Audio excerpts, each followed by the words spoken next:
স্বামী খারাপ হলে স্ত্রীর করণীয় কি? একজন স্বামী যদি ক্যারেক্টারলেস হয়, একজন খারাপ স্বামী হয়, স্ত্রী কি করতে পারে? কি করলে স্বামী ভালো হবে? স্ত্রীর সেই মুহূর্তে স্টেপটা আসলে কি? স্ত্রীর জন্য সলিউশনটা আসলে কি? সেই সমাধানটা আমরা ইসলাম থেকে, কোরআন থেকে আজকে যথাযথ দেওয়ার জন্য বেস্ট লেভেলে ট্রাই করবো। বলেন সবাই ইনশাআল্লাহ। প্রথমত মাথায় রাখতে হবে যে হাজব্যান্ড ওয়াইফের রিলেশনশিপ মানেই খুনসুটি থাকবে, ঝগড়াও থাকবে, আবার ভালোবাসাও থাকবে, ঠিক কিনা বলেন? দুই হাড়ি একসঙ্গে লাগলে যেমন একটু ঠন ঠন করে আওয়াজ হয়, স্বামী স্ত্রী এক ঘরে চার দেয়ালের মাঝে থাকলে দুই একটা ঝগড়া হতেই পারে, কথা কাটাকাটি হতেই পারে। ইট ডাজন্ট মিন যে আমাদের সম্পর্ক খারাপ হয়ে গিয়েছে। ইট মিনস আমাদের সম্পর্কে ঝগড়া হবে, মারামারি হবে, কাটাকাটি হবে। তবে মাথায় রাখতে হবে স্বামী স্ত্রীর সম্পর্কের ভালোবাসাই হচ্ছে আসল বিষয়, ঠিক কিনা বলেন?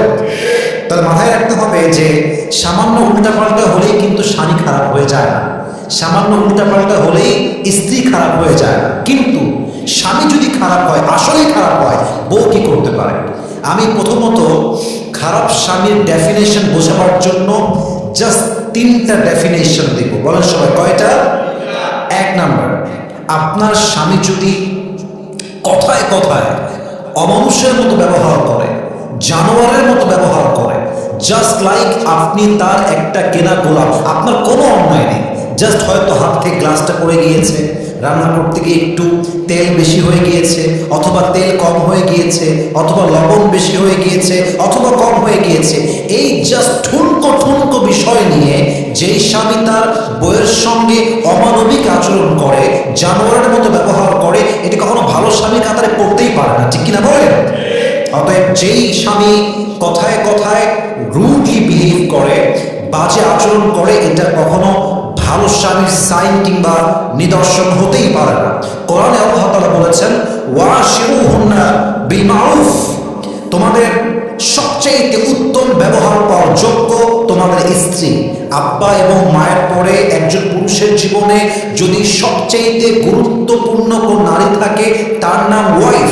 আপনার মায়ের পরে যেই মেয়েটা আপনার থেকে সবচেয়ে সুন্দর ব্যবহার, রেসপেক্ট ডিজার্ভ করে, সে ইজ ইউর ওয়াইফ, ঠিক কিনা বলেন? আপনার বউ আপনার থেকে সবচেয়ে সুন্দর ব্যবহার পাওয়ার যোগ্য যদি সে চরিত্রবান হয়, সতীসাধী নারী হয়, ঠিক কিনা বলেন? তাহলে বোঝা গেল যেই স্বামী কথায় কথায় রুডলি বিহেভ করে, এটা ভালো স্বামীর নিদর্শন হতেই পারে না, এক নাম্বার। দুই নাম্বার, যদি আপনার স্বামী কেয়ারলেস হয়, ইররেসপন্সিবল হয়, অর্থাৎ তার মাঝে কোনো দায়িত্ববোধ নেই, বিয়ে করে রেখে দিয়েছে, কি লাগবে, কাপড় লাগবে না খাবার লাগবে, বাসস্থান নিশ্চিত করছে না, সন্তান হয়ে গিয়েছে, সন্তানকেও খেয়াল করতে চায় না। আপনারা জানলে অবাক হবেন, অনেক প্রবাসী যুবক বিয়ে করে বাংলাদেশে, বিয়ে করে বিদেশ যায়, মাসের পরে মাস চলে যায়, বছরের পরে বছর চলে যায়, বউটা দেশে পড়ে আছে, বউটার কি লাগবে, ভরণ পোষণ কি দরকার, জামা কাপড় লাগবে কিনা, কি খাওয়ার দরকার, সেই স্বামী স্বামী হিসেবে দুই পয়সা দায়িত্ব পালন করতে চায় না, ঠিক কিনা বলেন? এরকম স্বামী এই দেশে অনেক আছে। তো দায়িত্বহীন হওয়া হচ্ছে একজন পুরুষের জীবনে সবচেয়ে খারাপ জিনিস।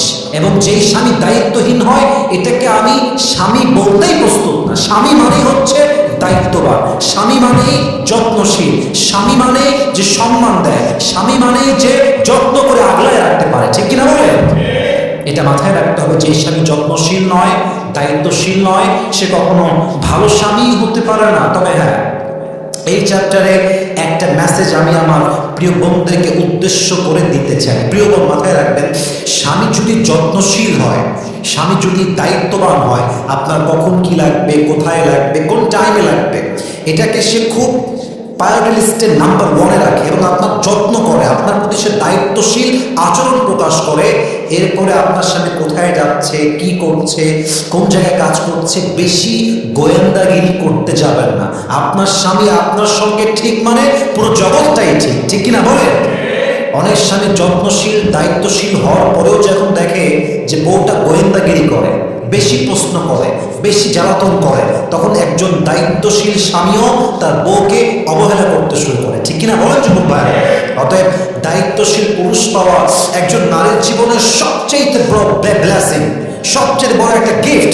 যেই নারী একজন দায়িত্বশীল পুরুষ পেয়েছে, সেই দুনিয়ার বুকে একটা জান্নাত খুঁজে পেয়েছে, ঠিক কিনা?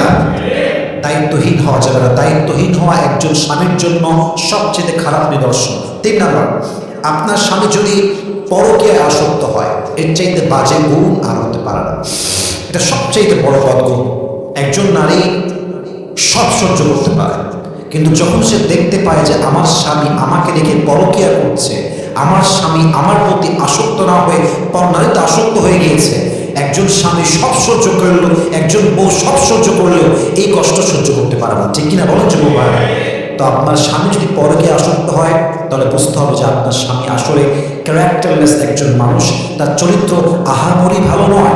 এখন সলিউশন, একজন নারী কি করবে? স্বামী খারাপ, চরিত্রহীন, কেয়ারলেস, পরকীয়ায় আসক্ত। What can I do? What is the step that I should take for myself and also for my husband? আমি কি করতে পারি? সলিউশনটা কি হতে পারে? প্রথম কথা মাথায় রাখবেন, আগে নিজের দিকে তাকান। As a wife, do you have any fault? Ask yourself যে আপনার কোনো ত্রুটি আছে কিনা। অনেক মেয়ে দেখবেন বিয়ের পরে নিজের রূপের যত্ন নেয় না। অনেক মেয়ে দেখবেন স্বামীর যত্ন নিতে চায় না। স্বামী অফিস থেকে আসছে, মেয়েটা শুয়ে শুয়ে মোবাইল টিপছে, রিলস দেখছে, টিকটক চালাচ্ছে। স্বামীর কি দরকার, কখন দরকার, কেমনে দরকার? অনেক বউ তার যত্নই করতে চায় না, ঠিক কিনা বলে? অনেক বউ তো এমন আছে স্বামীকে স্বামী না মানুষই মনে করে না। স্বামী তো এ বহুত দূর কি বাত, স্বামীকে কিছু বউ মানুষই মনে করে না। তো এই বউকে বাদ দিয়ে সেই পরকীয়া করবে তো কি করবে? তো নিজেকে শুধরান। নিজে ভালো তো জগৎ ভালো, নিজে ভালো তো সবাই ভালো, নিজে খারাপ তো সবাই খারাপ, ঠিক কিনা বলে? নিজেকে শুধরাইতে হবে, নিজের যত্ন নেওয়া লাগবে, যত্নশীল হতে হবে, স্বামীর জন্য কেয়ারিং হতে হবে, 1 নাম্বার কথা। 2 নাম্বার, যদি যত্ন করার পরে, অনেস্ট থাকার পরে, লয়াল থাকার পরে, after giving your best effort সব দিয়ে দিয়েছেন, তাও হচ্ছে না, তখন মাথায় রাখবেন মুরব্বী দিয়ে বোঝাবেন, আলেম দিয়ে বোঝাবেন, স্কলার দিয়ে, এলাকার ইমাম দিয়ে, খতিব দিয়ে, কোনো মাধ্যম দিয়ে হলেও স্বামী যার কথা শোনে তাকে দিয়ে বোঝাবেন, নরম ভাষায়, নরমভাবে, টেকনিক্যালি। এত কিছুর পরেও যদি স্বামী না শুধরায়, তখন জাস্ট একটাই সলিউশন, তাহাজ্জুদের জায়নামাজে দাঁড়িয়ে স্বামীর জন্য দোয়া করবেন যে আল্লাহ আমার স্বামীকে তুমি চরিত্রবান বানায় দাও, আল্লাহ আমার স্বামীকে আমার চোখের জন্য শান্তির কারণ বানায় দাও, আল্লাহ আমার স্বামীর ভিতর থেকে সে যে পরনারীতে আসক্ত হয়ে গিয়েছে তাকে হেফাজত করে, তাকে হালালভাবে স্ত্রীর প্রতি আসক্ত হওয়ার তৌফিক দান করো। আল্লাহ আমার স্বামীকে তুমি যত্নশীল হওয়ার তৌফিক দান করো। আল্লাহ আমার স্বামীকে তুমি দায়িত্বশীল হওয়ার তৌফিক দান করো। যদি আপনি দোয়া করতে থাকেন এবং দোয়া করে যেতেই থাকেন, হতে পারে আপনার দোয়া একদিন কবুল করবে একজন, বলেন সবাই তিনি কে? কিন্তু মাথায় রাখতে হবে স্বামীর ঘর ছাড়ার চিন্তা করা যাবে না। যতক্ষণ পর্যন্ত স্বামীটা আপনার ভরণ পোষণ দিচ্ছে, আপনার প্রতি পরিপূর্ণ না হোক, অন্তত 70 ভাগ, অন্তত 50 ভাগ দায়িত্বশীল আছে, প্রিয় বোন, this is my humble request, এই সংসার আপনি ছাড়বেন না। মাথায় রাখবেন সংসার কখনো আপস হয়, কখনো ডাউন হয়, কখনো উঁচুতে যায়, কখনো নিচে নামে। আর সেই বুদ্ধিমান যে সংসার যখন নিচে নেমে যায় ওটাকে শক্ত করে ধরে সামনে যে নিয়ে যায়, সেই তো আসল বুদ্ধিমতী নারী, ঠিক কিনা বলেন? আপনি স্বামীর সংসার ছাড়বেন, আরেক জায়গায় বিয়ে করবেন ডিভোর্স নিয়ে, সেই স্বামী যে ভালো হবে, where is the guarantee? Give me the guarantee. লিখে দেন আমাকে যে অবশ্যই আমি ওকে বিয়ে করবো, সে অনেক ভালো হবে। There is no guarantee of ইট।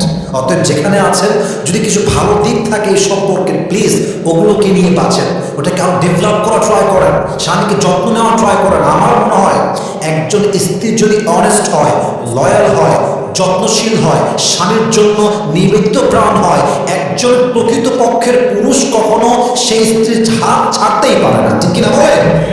আর যেই স্বামী এত কিছুর পরেও হাত ছেড়ে দেয়, বুঝতে হবে এটা কোনো মানুষের বাচ্চা নয়, এটা একটা অমানুষ, এটা একটা জানোয়ার, ঠিক কিনা বলেন?